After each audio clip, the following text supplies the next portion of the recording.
미국의 뉴욕을 한번 가본 바가 있습니다, 제가.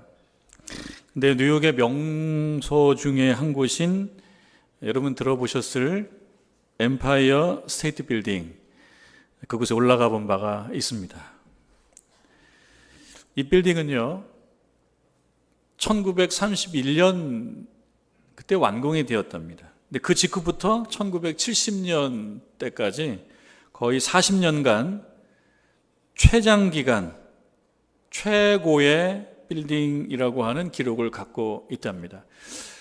그러니까 지금 100층 이상의 빌딩들이 많지만 1931년 당시에 100층이 넘었다? 이것은 상상할 수 없었던 그런 일이었을 것 같습니다.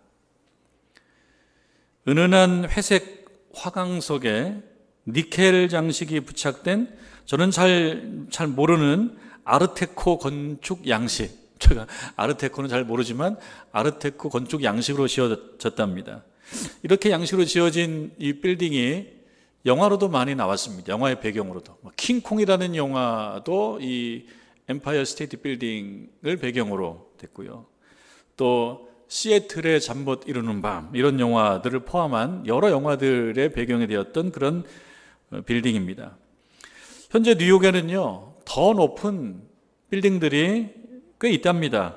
더 근사한 전망대들도 여러 곳 생겼답니다. 하지만 더 높은 마천루 전망대에 올라가고 더 빌딩에 올라가도 그 올라가서 이렇게 손가락으로 이렇게 지적하는, 이렇게 가리키는 건물은 엠파이어 스테이트 빌딩이랍니다. 저 빌딩이 엠파이어 스테이트 빌딩이에요. 더 높은 곳에서. 그만큼 지명도가 있고 중요한 빌딩인 것입니다. 여러분, 이 빌딩이 몇 층으로 됐는지 혹시 아시나요? 102층으로 되어 있습니다. 102층짜리 빌딩인데요, 이 102층으로 빌딩을 지은 이유가 있답니다. 이것은 여러분 드리면은 그렇구나 이렇게 알아차리게 될 내용인데요, 1620년 9월 7일 영국의 메리 여왕의 박해를 피해서 신앙의 자유를 찾기 위해 메이플라워라고 하는 배를 타고 무려 66일 동안 대서양을 건너서 미국에 도착한 그 청교도의 그 숫자가 102명인데 이 102층은 그 102명을 가리킨답니다. 그렇습니다. 그 신대륙에, 미국 땅에 오게 하신 하나님의 은혜를 기념하는 것입니다. 그러니까 102층으로 지어진 그 숫자의 의미 속에는 하나님의 은혜에 대한 기념이 담겨져 있다, 이런 것입니다. 잘 몰랐는데 알고 보니까 중요한 의미가 그 안에 있구나. 다른 것이 아닙니다. 하나님의 은혜를 잊지 않고 기억하기 위해서 그렇게 지었다면 매우 의미심장한 중요한 건물임에 틀림이 없다, 이렇게 생각해 볼 수가 있습니다. 여러분, 우리가 모든 걸 다 기억할 수는 없습니다. 또 모든 걸 다 기념할 수도 없습니다. 그러나 중요한 사건, 중요한 일, 중요한 시기, 그 중에서도 보다 중요한 어떤 일, 보다 중요한 어떤 시기와 사건들은 기억을 하고 기념을 해야 됩니다. 그 중요한 사건과 시기와 일 속에 담긴 의미, 그것은 그 사건과 그 시기와 그 일에만 적용되는 것이 아니고 그 의미는 앞으로 살아갈 시대 속에 있을 일과 사건 속에도 적용될 것이기 때문에 그렇습니다. 그렇기 때문에 기억하는 것이고 기념하는 겁니다. 이것은 이례적으로 끝나는 것이 아닌 보다 중요한 의미가 그 안에 있다라고 하는 것입니다. 하나님께서는 이스라엘 백성들이 광야에서 40년을 살았던 그 시절을 기억하라, 그렇게 말씀하십니다. 그 험하게 살았던 시절을 기억하라, 그렇게 말씀하십니다. 제가 그래서 그 신의 광야에 대한 영상을, 이 말씀을 준비하면서 몇 편 봤어요. 직접 가보지 못했기 때문에. 참 척박한 곳입니다. 지금 사람이 살기도 하는데 아주 부분적으로만 살고요. 다른 것들은 척박한 광야입니다. 그곳에 신의 산이 있습니다. 신의 산도 매우 척박한 산이더라고요. 이곳에서 40년을 살았는데 그 살았던 삶을 기억하라고 하십니다.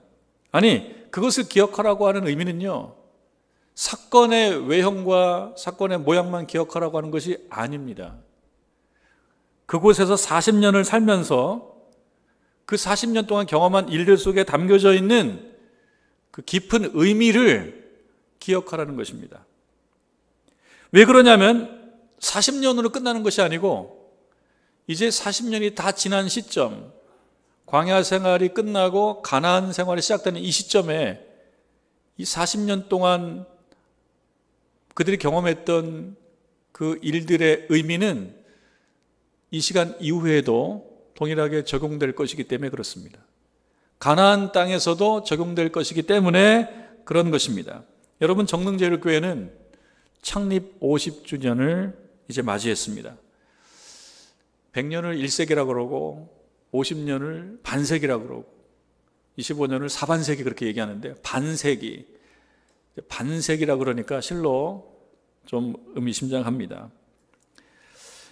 이때 하나님께서는 말씀을 통해서 우리 정릉제일교회 교인들에게 뭐라고 말씀하시는지, 하나님께서는 우리들에게 지난 50년에 담긴 중요한 의미를 기억하라고 말씀하십니다.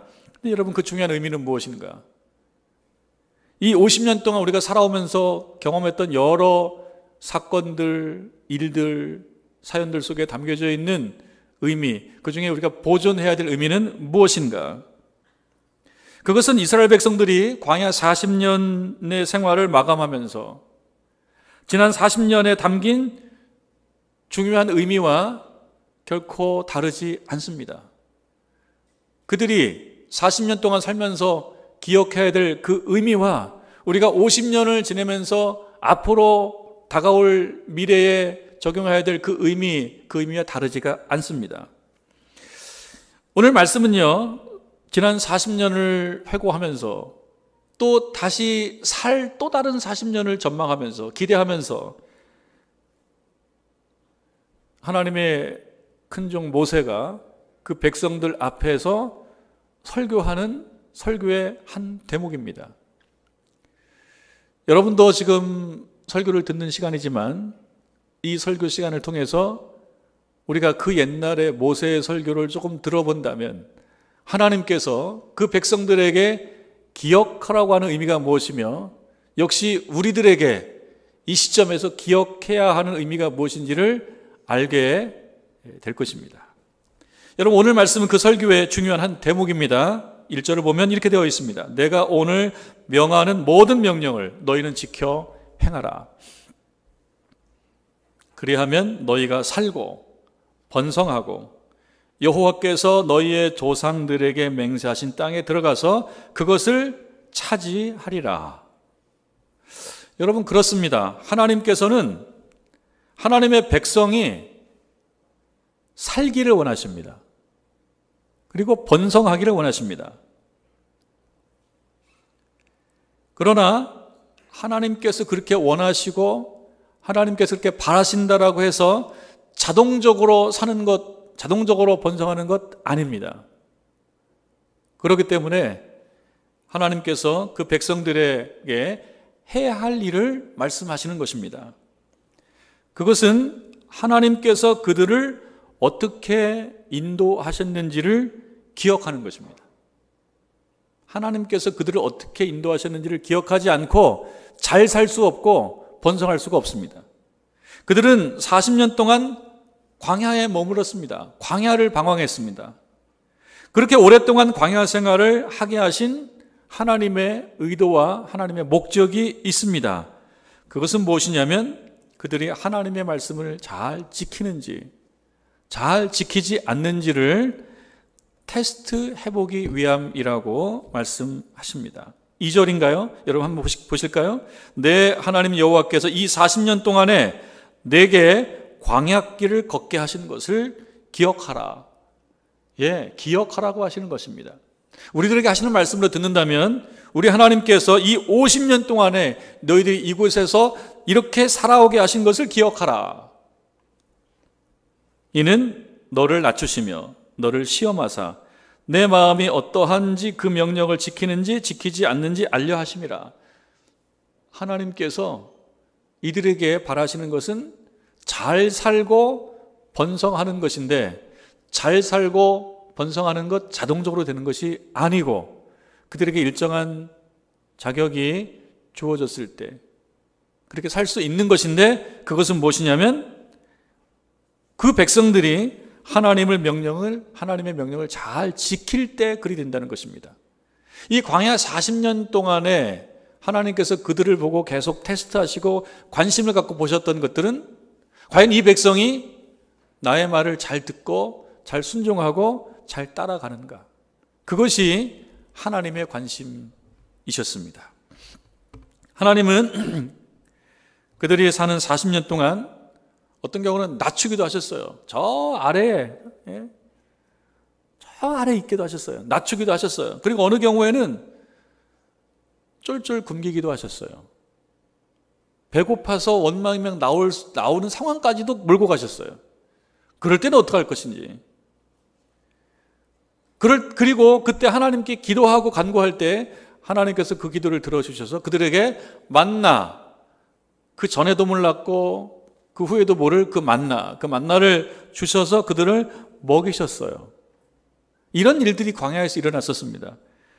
이렇게 낮추기도 하시고 굶기기도 하시고 먹이기도 하시면서 그들을 지켜보신 그 하나님의 의도는 무엇인가? 그것은 사람은 물질적으로 먹는, 물질적인 것 그리고 육신적으로 먹는 것으로가 아니고, 그것만이 아니고 사람은 하나님의 말씀으로 산다. 특히 신자는 하나님의 말씀으로 사는 것이다 라고 하는 것을 가르쳐 주시기 위해서 어떤 경우는 낮추시고 어떤 경우는 굶기시고 기도하게 하시고 그리고 먹이시고 그랬던 것입니다. 이런 과정들을 통해서 이 백성들이 도달해야 될 수준은 어떤 것이었냐? 아, 신자는 하나님의 말씀을 순종하며 나아가는 것으로 사는구나. 그것을 깨닫는 것입니다. 그 깨달음을 가졌을 때 하나님께서는 그것을 보고 좋게 여기신다라고 하는 것입니다. 광야 40년은 매우 힘든 세월이었지만 그럼에도 하나님은 그들을 먹이시고 입히셨던 것입니다. 이러한 긴 세월은 하나님께서 그 백성들을 훈련시키시는 시간이었다. 이렇게 이야기를 합니다.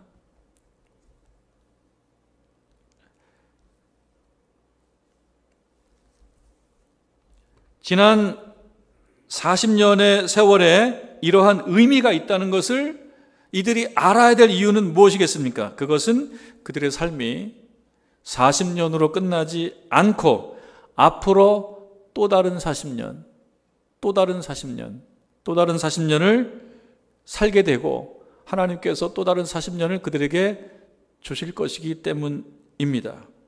단순히 사건, 사고를 기억하는 것이 아니라 그 사건과 사고와 굶주림과 체험 등의 일 속에 담긴 의미가 무엇이냐, 이것을 기억하는 것입니다. 그것은 무엇입니까? 3절을 우리 같이 보실까요? 너를 낮추시며 너를 줄이게 하시며 또 너도 알지 못하며 내 조상들도 알지 못하던 만나를 먹이신 것은 사람이 떡으로만 사는 것이 아니요 여호와의 입에서 나오는 모든 말씀으로 사는 줄을 내가 알게 하려 하심이라. 이걸 알게 하시려고 이런 시간을 보내게 하셨다. 정릉제일교회 교인들께서 50년간의 세월을 이렇게 보내오시면서 하나님께서 관심 가지셨던 것은 무엇이냐? 이 교인들이, 이 백성들이 하나님의 말씀으로 사는 것을 알까 모를까, 알았으면 좋겠다 하는 것이 우리 하나님의 관심사인 것입니다. 여러분, 우리들은 여기까지 왔습니다. 40년을 지내고 50년을 지냈습니다. 4절 말씀에 보면 이 40년 동안 혹은 이 50년 동안 우리의 의복이 헤어지지 아니하였습니다. 그리고 발이 부르트지 아니하였습니다. 돌아보면 그렇습니다. 여러분 살면서 보면 위기가 얼마나 많았습니까? 참 위기가 많았을 것입니다. 각 개인적으로, 각 가정적으로도 위기가 많았을 것입니다. 지금 돌아보니 우리들의 의복이 아직 헤어지지 않고 발이 부러뜨지 않고 여기까지 오게 되었던 것입니다. 이것을 볼 때 우리가 생각해야 될 것은 하나님께서 여기까지 우리를 인도하셨구나, 그것을 헤아려 보라고 하는 것입니다. 여러분, 창립 50주년입니다. 실로 반세기입니다. 이때 우리가 생각해야 볼 것은 무엇인가? 여기까지 인도하신 하나님께 감사하는 것입니다. 사무엘상 7장으로 가보면 사무엘은 우상숭배 등으로 불순종한 이스라엘 백성들에게 온전한 마음으로 주께 돌아오라고 설교했습니다. 이 설교를 듣고 백성들이 순종했습니다. 회개했습니다. 그때 사무엘이 모이라고 그랬습니다. 미스바로 모이라 그랬습니다. 그때 미스바로 모였습니다. 회개하고 우리 하나님 앞에 나아갈 때 모이라 했을 때 모였습니다. 그것이 신앙입니다. 단순합니다. 회개하라고 했을 때 회개하는 것, 모이라고 할 때 모이는 것, 그것이 좋은 신앙입니다. 근데 이때 위기가 있습니다. 블레셋 사람들이 이 소식을 듣고 이스라엘 백성들을 치러 올라옵니다. 하나님께 모여서 회개하고 하나님께 부르짖는데 블레셋 백성들이 치러 올라옵니다. 두렵습니다. 무섭습니다. 이때 이들이 한 것은 기도하는 것이었습니다. 그때 그 기도를 하나님께서 들으시고 그 결과 이스라엘 백성들은 블레셋 사람들을 물리치고 평화를 유지할 수 있었습니다. 사무엘은 그러한 하나님의 은혜를 기념하고자 돌을 세웠는데요, 그 돌의 이름이 여러분 기억하실 것입니다. 여기까지 우리 하나님께서 우리를 도우셨다. 도움의 돌, 에벤에셀이 바로 거기서 나옵니다. 에벤에셀의 하나님, 여기까지 하나님께서 우리를 도우셨다. 여러분, 50주년 기념주일, 여기까지 하나님께서 우리를 도우셨다라고 하는 그 고백은 바로 감사입니다. 다른 것이 아닙니다. 하나님, 여기까지 인도해 주셔서 감사를 드립니다. 50주년을 기념하면서 우리 마음에 불러일으켜져야 될 우리들의 마음은 감사이다. 여기까지 하나님께서 우리를 도우셨다라고 하는 마음인 것입니다. 또 한 가지는 무엇입니까? 지난 50년 동안에 하나님께서 훈련시키시고 가르치신 것은 바로 무엇이냐? 하나님의 말씀을 잘 듣고 그 말씀의 길을 따라가는 것, 그것을 분명히 아는 것입니다. 지난 50년을 돌아보시면서 하나님께서 훈련시키신 것은 무엇인가? 그것은 하나님의 말씀을 잘 듣고 말씀의 길을 잘 따라갈 때 복이 있었고 그러지 않을 때 어려움이 있었다라고 하는 것을 깨닫는 것입니다. 여러분, 실제로 어떻게 살아가느냐도 실력이지만 살아온 삶을 잘 살펴보는 것도 실력입니다. 우리가 앞으로 50년 이후를 살아가는 것도 실력이지만 50년 이후를 잘 살아가기 위해서 지난 세월을 잘 돌아보는 것도 실력입니다. 지나간 그 세월을 보면서 하나님께서 우리가 순종할 때 복을 주시고 하나님의 말씀을 거역했을 때 어려움을 주셨다라고 하는 것을 잘 헤아려 볼 수 있기를 바랍니다. 또 한 가지는요, 앞으로 살아갈 또 다른 50년의 삶이 누림과 찬송의 삶이 되도록 노력하는 것입니다. 10절 말씀에 보면 내가 먹어서 배부르고 내 하나님 여호와께서 옥토를 내게 주셨으므로 말미암아 그를 찬송하리라. 이스라엘 백성들은 이제 광야 생활을 마치고 가나안 생활을 시작하게 됩니다. 이 땅에서 그들은 하나님께서 준비한 많은 좋은 것들을 경험하고 얻게 되고 누리게 될 것입니다. 그 누리는 삶 속에서 이들이 해야 될 것은 그저 누림이 아니고 하나님을 찬송하는 것이다. 여러분, 2022년 교회 창립 50주년 기념 주일, 이 이후로 여러분들에게 주어지는 인생 가운데 하나님 주신 복으로 누림이 있기를 바랍니다. 주의 말씀을 잘 순종하고 주의 길을 따라서 나아가는 여러분 되시기 바랍니다. 그리고 하나님의 은혜와 복이 임할 때 반드시 하나님께 감사하고 하나님을 찬송하며 나아가는 저와 여러분 되기를 주님의 이름으로 축원합니다.